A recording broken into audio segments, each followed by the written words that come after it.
बिस्मिल्लाहिर्रहमानिर्रहीम। अस्सलाम वालेकुम दोस्तों, वेलकम टू तमूज़ किचन। उम्मीद है कि सब ठीक ठाक होंगे। तो जी दोस्तों, आज हमारे किचन में बन रहे हैं ज़र्दा राइस। तो चलिए जी बनाना शुरू करते हैं। सबसे पहले इनको बनाने के लिए हमें जो चीज़ें चाहिए, चावल ले लिए हमने जिनको हमने 2 से 3 बार धोकर भिगो के रख दिया था 1 घंटे के लिए। चीनी ली है हमने, 2 गिलास हमने चावल लिए हैं और 1.5 गिलास हमने जो है वो चीनी ली है। आप भी इस हिसाब को फॉलो कर सकते हैं, इससे बिल्कुल एक परफेक्ट मीठे चावल बनते हैं। और किशमिश ली है हमने, बादाम लिए हैं जिनका छिलका हमने उतार दिया है और इनको बारीक बारीक काट लिया है। साथ ही हमने जो है वो गिरी ले ली है। 2 हम इलायची लेंगे, आधा चम्मच हम जो है वो ज़र्दा रंग लेंगे और आधा कप हम जो है वो घी लेंगे। सबसे पहले हम जो है वो चावलों को उबाल लेंगे।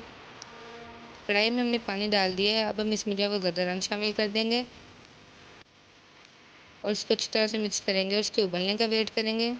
जब ये उबलने लग जाएगा पानी, तो हम इसमें चावल शामिल कर देंगे। जिससे पानी हमारा उबलने लग गया है, अब हम इसमें 2 इलायची शामिल कर देंगे और साथ ही जो है वो हम इसमें चावल भी डाल देंगे।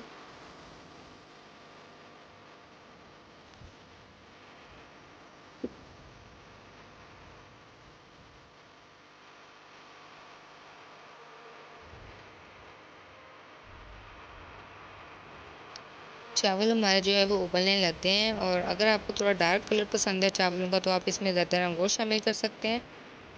और चावलों को जो है वो हम 80 से 90% तक उबालेंगे, ज़्यादा भी इनको अपने नरम नहीं करना है। चावलों को उबालने के बाद पानी हमने जो इनका स्ट्रेन कर लिया।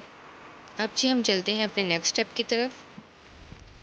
तो जी अब हम कढ़ाई में जो है वो घी शामिल कर देंगे। घी जब थोड़ा सा गर्म हो जाएगा, तो हम इसके अंदर जो है वो बादाम शामिल कर देंगे, साथ ही किशमिश और गिरी भी डाल देंगे और 2 से 3 मिनट के लिए इनको थोड़ा सा जो है वो फ्राई करेंगे।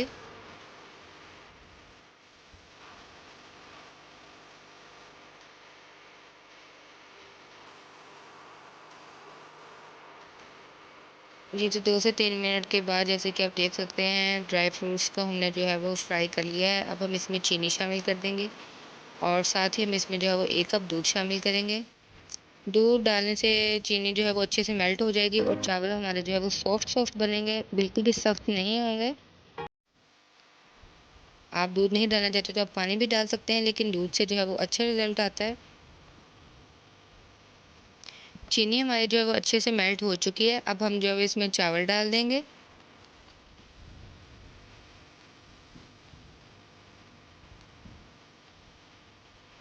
और चावल डालने के बाद हल्के हाथों से हम इनको जो है वो मिक्स करेंगे, ताकि चावल हमारे जो है वो टूटे ना। चावलों को हम जो है वो थोड़ी देर के लिए पकाएंगे, ताकि इनका पानी जो है वो थोड़ा खुश्क हो जाए और फिर हम इनको दम दे देंगे। जी तो पानी जो हमारा है तकरीबन खुश्क हो गया है। अब हम चावलों को जो है वो 15 से 20 मिनट के लिए दम पे रख देंगे। जी तो 15 से 20 मिनट के बाद चावल हमारे जो है वो तैयार हो गए हैं। माशाल्लाह से बहुत ही अच्छे और खिले खिले से चावल ये बने हैं। इस रेसिपी को ज़रूर ट्राई कीजिएगा और हमें बताइएगा कि आपको ये कैसी लगी। अगर आपने हमारा चैनल अभी तक सब्सक्राइब नहीं किया, तो हमारा चैनल सब्सक्राइब कीजिए और इस वीडियो को लाइक कीजिए। हम मिलेंगे आपसे अपनी नेक्स्ट वीडियो में, तब तक के लिए खुदा हाफिज़।